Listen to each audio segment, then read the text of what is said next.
ఈరోజు quick recipe poha అటుకులు ఉప్మా తయారు ఎలా చేద్దామో చూద్దాం, వచ్చేయండి. Hello, good morning everyone. ఈజీగా చేసే బ్రేక్ఫాస్ట్ ఏంటి అంటే పోహా. మనం అనుకునేది మహారాష్ట్రన్స్ అక్కడ ఎక్కువ చేసుకుంటారు, మనం మాత్రం మంచిగా ఇండియన్ పద్ధతిలో, మన సౌత్ ఇండియన్ పద్ధతిలో మనము అటుకులు ఉప్మా అంటాము. అది చాలా టేస్టీగా చేసే పద్ధతి చూపిస్తాయి ఈరోజు. నూనె కొంచెం వేయడమగానే ఆవాలు, మినపప్పు, శనగపప్పు పోపులో వేసేసుకుందాము. పల్లీలు వేసుకుంటే బాగుంటుంది. నా దగ్గర ఫ్రైడ్ పల్లీలు కాబట్టి కొంచెం లేట్గా వేస్తున్నాను. అవి మంచిగా దోరగా ఫ్రై అయినాక ఫస్ట్ మనం పచ్చిమిరపకాయలు వేసుకుందాము. ఆనియన్స్, పచ్చిమిరపకాయలు, కరివేపాకు కావాలి. సో మనం ఫస్ట్ పచ్చిమిరపకాయలు వేసుకుందాము. పచ్చిమిరపకాయలు నూనెలో వేగితే కారం కొంచెం తగ్గుతుంది. పచ్చిమిరపకాయలు కొంచెం ఫ్రై అయినాక ఆలుగడ్డలు చిన్నవైతే 2-3 తీసుకుందాం, పెద్దదైతే 1 చాలు. ఇట్లా ఆలుగడ్డ ఇట్లా పెద్దగా చేసుకొని మనము దీంట్లో వేసుకుందాము. ఇది కొంచెం టైం టేకింగ్. ఆలుగడ్డ ఫ్రై అయ్యేంత వరకు వెయిట్ చేద్దాం.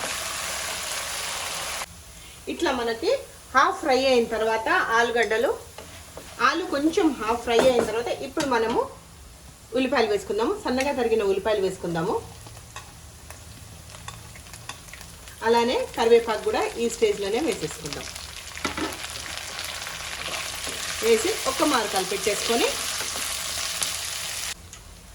కొంచెము ఉప్పు వేసామంటే తొందరగా ఫ్రై అవుతుంది. ఉప్పు మొత్తం కాదండి, ఈ ఆలుగడ్డలకి సరిపోయేంత ఉప్పే వేసుకుందాం. ఫస్ట్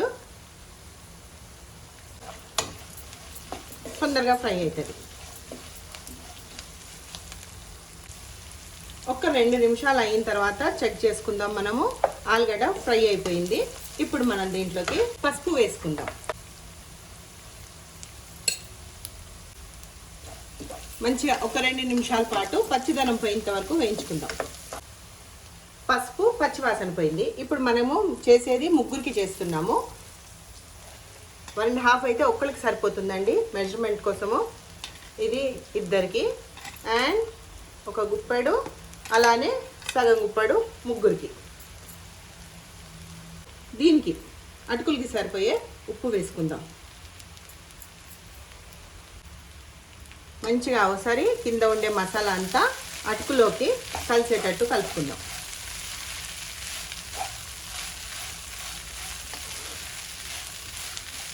మనం తినేది తక్కువ కానీ మహారాష్ట్రన్స్, నార్త్ ఇండియన్స్ ఈ పోహా అన్నది ఎక్కువ తింటారు, ఫ్రీక్వెంట్గా చేసుకుంటారు. మనం ఎప్పుడో ఒకసారి చేసుకుంటాము, వాళ్ళు రెగ్యులర్గా చేసుకుంటారు. ఇన్స్టెంట్ బ్రేక్ఫాస్ట్ ఇది. మంచిగా మిక్స్ అయిపోయిందండి మసాలా అంతా.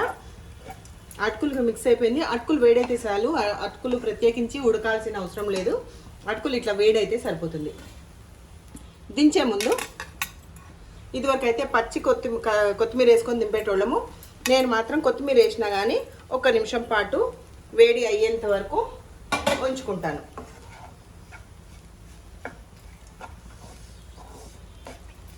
కొత్తిమీర కూడా మంచిగా వేడి అయిపోయిందండి. ఇట్లా ఇప్పుడు మనం దీంట్లోకి స్టవ్ కట్టేసుకున్నాక మీ దగ్గర నిమ్మకాయ ఉంటే నిమ్మకాయ పిండండి.